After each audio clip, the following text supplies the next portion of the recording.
There is a specific kind of person who walks through a parking lot and feels something when they see a truck.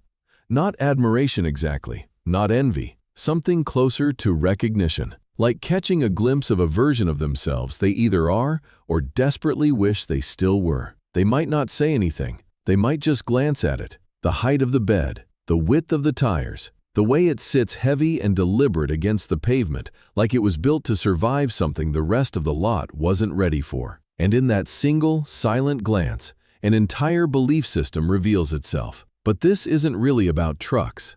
It never was. This is about the story American men have been telling themselves for over a century. A story about what it means to be strong, to be needed, to be the kind of person who can handle what's coming. And if you look closely enough, you'll realize that the pickup truck didn't just become a symbol of that story. It became the last place where that story is still allowed to exist without apology. To understand why, you have to go back, not to a factory, but to a feeling. There was a time in this country when masculinity was measured almost entirely by what your hands could do. Whether you could pull an engine, frame a wall, haul a load of feed before the sun came up, and do it again the next day without complaint. The truck was never a luxury. It was proof. Proof that you worked. Proof that your work was physical, visible, and necessary. And in a culture that increasingly moved toward screens and desks and abstraction, the truck became the last physical object that still whispered the old promise. You are useful. You are capable. You are built for something hard. There is a psychological concept called compensatory control. The idea that when people feel a loss of agency or relevance in one area of their lives, they seek to restore that sense of control through symbolic means. They don't always know they're doing it. It doesn't feel like compensation. It feels like preference. It feels like taste. A man doesn't walk into a dealership and say, "I need to feel like I matter again." He says, "I've always wanted a truck like this." And both of those sentences mean the exact same thing. This is why conversations about pickup trucks in America become emotional so quickly. Why a simple question, "Do you really need a truck that big?" can feel like an attack. Because the question was never about the truck. The question, as it lands in the listener's mind, is, do you really need to feel that strong? Do you really need to take up that much space? And for someone whose entire identity was built on the idea that strength and space and capability are virtues, that question doesn't feel like curiosity. It feels like erasure. And here's where it gets more layered than most people are willing to admit. The relationship between American men and their trucks is not purely performative. It is not just ego. For millions of men, the truck is genuinely tied to memory, real, specific, irreplaceable memory.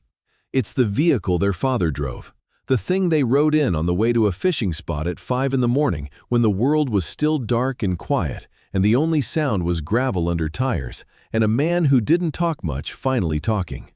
The truck is where some men first learned what closeness felt like, because closeness didn't come through words in their household. It came through presence. Through being brought along, through sitting in the passenger seat and being trusted with the silence.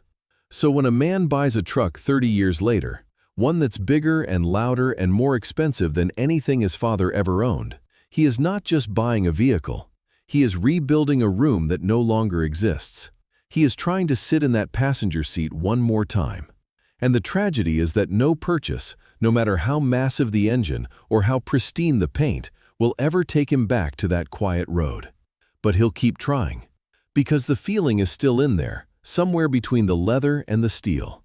This is also why truck culture has become so tribal, why brand loyalty among truck owners resembles something closer to religious devotion than consumer preference. Ford versus Chevy is not a debate about engineering. It is a debate about inheritance. The brand your family drove is the brand that carried your people, and switching feels less like a market decision and more like a small betrayal of lineage. Psychologists call this identity-based loyalty, the phenomenon in which a product becomes so enmeshed with someone's sense of self that criticizing the product is processed by the brain in the same way as a personal insult. Brain imaging studies have shown that when loyal consumers hear negative information about their preferred brand, the regions associated with emotional pain and self-defense activate before the rational centers even engage. The reaction isn't thought, it's reflex, it's protection. And then there's the size question, the one that dominates every cultural debate about trucks, but almost never gets answered honestly. Trucks have gotten enormous, not incrementally, dramatically. The average pickup sold today is taller, wider, and heavier than nearly anything on the road a generation ago. And the honest reason is not entirely practical, it's psychological. Size, in the American masculine framework, has always been a proxy for safety. Not just physical safety, existential safety. The feeling that you cannot be moved, that you are not vulnerable, that whatever comes, economically, socially, culturally, you are too solid, too planted, too big to be pushed aside. In a country that tells men to be strong, but gives them fewer and fewer arenas in which strength is relevant, the truck becomes the last arena.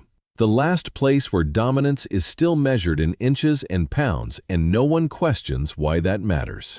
But this is where the script has to turn inward, because the people watching this are not just observers. You are participants in the same system, whether you drive a truck or not. The need to project capability, to signal resilience, to wrap yourself in something that says, "I am not fragile." That need is not limited to truck owners. It lives in the watch you chose, the way you decorated your apartment, the career you pursued not because you loved it, but because it sounded like something a serious person would do. The truck is simply the most honest, most visible, most unapologetic expression of a need that almost everyone carries quietly. The need to feel like you are enough. Not in some abstract therapeutic way, but in the old way. The way that could be seen. The way that could be measured. The way that left marks on your hands and dust on your boots. And perhaps that's what makes this conversation so uncomfortable for everyone involved. The man in the lifted truck is doing something nakedly human, broadcasting his identity through an object, using steel and horsepower to say what he cannot say with words. And the person judging him is often doing the same thing, just with different materials. A minimalist apartment, a curated bookshelf, a certain kind of quiet, understated taste that communicates, "I don't need to prove anything." Which is, of course, its own proof. Its own truck, just painted a different color. The real psychology here is not about trucks at all. It's about the terrifying gap between who we are and who we need the world to believe we are. It's about the fact that identity is never settled, never finished, never safe.